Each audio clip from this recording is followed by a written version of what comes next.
नमस्कार दोस्तों, मैं हुफिज़ा। स्वागत है आप सभी का एक बार फिर से 4 PM न्यूज़ नेटवर्क पे। दोस्तों, मुंबई एक ऐसा शहर है जहाँ पे अलग अलग जगहों पर अलग अलग तरह की परेशानी है और जिसमें से एक बड़ा माना जाना है कि वर्सोवा और मड का एक जो बीच का रास्ता है, बड़े बड़े सेलिब्रिटी यहाँ पे एक छोर से नाव की सवारी करके दूसरे छोर पे जाते हैं। हालांकि डिस्टेंस बड़ा कम है और हम आपको एक एक चीज़ इसके बारे में बताएंगे कि आखिर इसमें इतनी चीज़ें क्या हो रही है और कैसे हो रही है, क्योंकि काफ़ी लोग इस पे बातचीत भी करते हैं और बहुत से ऐसे लोग हैं जो कहते हैं कि अगर हमारी सरकार चाहती तो यहाँ से बड़ा ही कम डिस्टेंस से एक ब्रिज खड़ा कर देती तो आने जाने में परेशानी नहीं होती, क्योंकि यहाँ पे टाइमिंग का भी इशू है, यहाँ पे आने जाने का भी इशू है।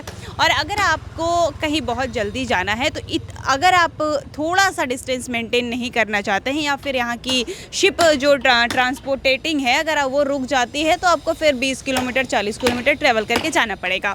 तो इस चीज़ पे कितनी परेशानियाँ किसको हो रही है जानेंगे, समझेंगे कि आखिर क्या है, अगर आखिर सरकार इस पर कोई एक्शन क्यों नहीं ले रही है।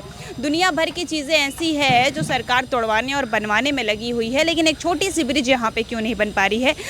ये बात हो रही है मड आइलैंड और वर्सोवा के बीच का जो एक छोटा सा दूरी है उसको ख़त्म करने की, और उसके ऊपर ही हम पूरी चर्चा करेंगे। आगे बढ़ते रहिए हमारे साथ, हम आपको सारी चीज़ें बताते रहेंगे विस्तार में। चलिए, चढ़ चुकी हूँ मैं नाव के ऊपर, स्टीमर के ऊपर। आपको डिस्टेंस दिखाने की कोशिश करूँगी कि कितनी जल्दी अगर मैं वहाँ से बैठ के यहाँ पे पहुँच जाती हूँ। अगर मैं बाई रोड इसको ट्रैवल करती हूँ तो मुझे कम से कम 1.5 या 3 घंटे लगेंगे मुझे मेरे प्लेस पे जाने में। लेकिन जिस तरीके से इस बोट का इस्तेमाल करके हमें बड़ी ही एक पोर्ट से दूसरे पोर्ट पे लेके जाया जा रहा है, बड़ा जल्दी लेके जाया जा रहा है।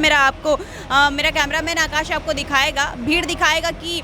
और मैं आपको सबसे हैरानी की बात बता दूं कि यहाँ पे सिर्फ आपके और हमारे जैसे लोग नहीं आते, यहाँ पे बड़े बड़े सेलिब्रिटीज़ भी आते हैं, इसी नाव से सफ़र करते हैं। और क्योंकि रोड साइड जो होता है सबके लिए बड़ा मुश्किल होता है, आना जाना परेशानी होती है, काफ़ी लंबा ट्रैफिक होता है और बड़ा दूर पड़ता है हमको किसी एक पोर्ट से या फिर दूसरी प्लेस पे जाने में। तो हम अक्सर क्या करते हैं कि इसी नाव पे बैठते हैं, उधर से इधर पार कर लेते हैं। और मुझे लगता है तो 1 मिनट से ज़्यादा भी टाइम नहीं लगता है, 1 मिनट से कम भी नहीं लगता है, बहुत ही कम लगता है। मुझे लगता है 50 या 60 सेकेंड, 40 या 50 सेकंड का ही टाइम लगता है मुझे एक पोर्ट से दूसरे पोर्ट पे जाने में।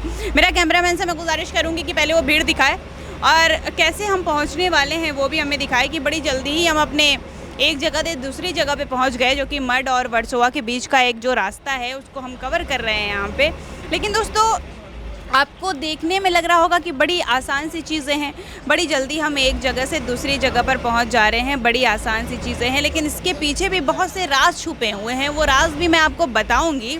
जैसे ही मैं दूसरे पोर्ट पे उतरती हूं मैं आपको सारे राज बताऊंगी और दिखाऊंगी कि हमारी सरकार कितनी चुभ रही है और कितनी डर रही है। चलिए, और बड़ा कम टाइम लगा, 1 मिनट भी नहीं लगा ठीक से, 30 या 40 सेकेंड में मैं अपने दूसरे शहर से दूसरी जगह पर आ जाती हूँ। वर्सोवा से मैं मड आ गई हूँ। बड़ा थोड़ा सा डिस्टेंस था, लेकिन अगर आप रोड साइड से जाते तो शायद आपको 2 घंटे से ज़्यादा लगते। आइए आगे बढ़ेंगे, दिखाएंगे कि इसके पीछे क्या धांधली हो रही है और कितनी चीज़ें ऐसी है जहाँ पे सरकार हमारी मार खा जा रही है। चलिए आगे बढ़िए दोस्तों, जैसा कि मैंने आपको बताया था कि मैं वर्सोवा के उस साइड से मैं मड की तरफ आ गई हूँ, लेकिन मुझे ऐसा लग रहा है कि मैं मड नहीं आई हूँ, मैं किसी भारत के दूसरे शहर में आ गई हूँ या फिर मैं भारत के अलावा किसी और देश में चली गई हूँ।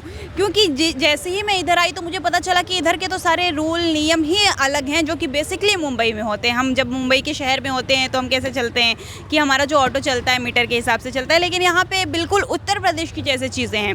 जैसे ही मैं उस छोर को पार करके इधर आती हूँ तो मुझे पता चला कि ऑटो में मीटर नहीं चलते, बल्कि आप मार्केट में जाते हो तो यहाँ पे या तो शेयरिंग में चलेगा और 10 रुपये देने के बाद आप कहीं भी जा सकते हो। मतलब कि अब आप खुद अंदाज़ा लगाइए कि एक ही शहर में इतने अलग अलग नियम।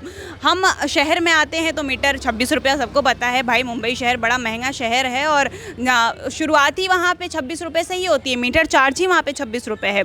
जैसे ही मैं इधर आई तो पता चला इधर तो मीटर है ही नहीं। बड़ी हैरानी की बात है कि एक ही शहर में इतने सारे नियम, या तो सरकार यहाँ पहुँच नहीं पा रही है या तो सरकार यहाँ के लोगों से बड़ी खौफ खा रही है। क्योंकि जब मैं इधर से आ रही थी तो बहुत से ऐसे लोगों ने कहा कि इनकी एक अलग दुनिया इन्होंने बना ली है, फिर भी बड़ी ही अलग दुनिया है, क्योंकि हमसे कहीं ना कहीं इनकी दुनिया अलग है। हम अगर जाते भी हैं तो रेंट देते हैं, मीटर के चार्ज देते हैं, रेंट भी हमारे शहरों में अलग है, इधर बड़े सस्ते हैं। अब कुछ लोग का कहना है इन लोगों ने सरकार को बड़ा डरा के रखा है और सरकार हमारी बड़ी डरती है, क्योंकि यहाँ पे बहुत से इलीगल घर बने हैं, इलीगल बिल्डिंग्स बनी है, लेकिन सरकार उसको तोड़ नहीं पा रही है। दूसरी जगह जब हम जाते हैं तो सरकार कहती है कि इलीगल ज़मीन थी, रेलवे की ज़मीन थी, इसलिए हमने तोड़ दिया। यहाँ पे जितने घर हैं सारे समंदर की ज़मीनों पर बनाई गई है और अगल बगल इलीगल तरीके से बनाई गई है, लेकिन उसको नहीं तोड़ा जा रहा है। क्या सरकार डरती है? अगर इसका जवाब हाँ है तो सवाल ये भी है कि आखिर क्यों डरती है, इतना खौफ क्यों खा रही है? क्योंकि आम जनता और एक जो नॉर्मल सी जनता है, जो हिंदू मुसलमान के जैसे मुद्दे पे सुनने के बाद आप उसको डरा देते हो, उससे आपको खौफ नहीं है। यहाँ के लोगों से खौफ है। जब मैं अंदर एंट्री कर रही थी तो लोगों ने कहा कि ये ऐसे लोग हैं कि अगर सरकार यहाँ पे आती है तो 4-5 चाकू तलवारें यहाँ से निकली जाती है। यहाँ के लोगों से सरकार इतनी डरती है कि सरकार की इतनी हिम्मत नहीं हो रही है कि वहाँ से एक ब्रिज बना दी जाए 2 मिनट के रास्ते के लिए। चलिए आगे बढ़ेंगे, आपको यहाँ की दूरदर्शा दिखाएंगे, क्या हालात हैं, कैसे लोग हैं, क्या चीज़ें हैं, सब आपको दिखाते रहेंगे। चलिए, तो जैसा कि दोस्तों आप लोगों ने देखा, ये थी इस मड और वर्सोवा के बीच का एक दरमियान और इसके बीच की दूरी की सच्चाई। लेकिन सवाल ये है कि जब सरकार किसी आम जनता के घर पे या फिर 100 साल, 80 साल, 70 साल बने घर पे बुलडोजर चला सकती है, तो यहाँ पे बुलडोजर कब चलेगा? क्योंकि ये समंदर का किनारा है, जो कि बड़ी ही ख़तरे की बात भी है और कहीं ना कहीं इसको इलीगल तरीके से बनाया गया है। और इतना डर आखिर क्यों सता रहा है? इसका जवाब जानने के लिए बने रहिए मेरे 4PM महाराष्ट्र चैनल के साथ। इसका आखिर जवाब मैं आपको ज़रूर दूंगी और बताऊंगी कि पूरी सच्चाई क्या है। तब तक के लिए धन्यवाद।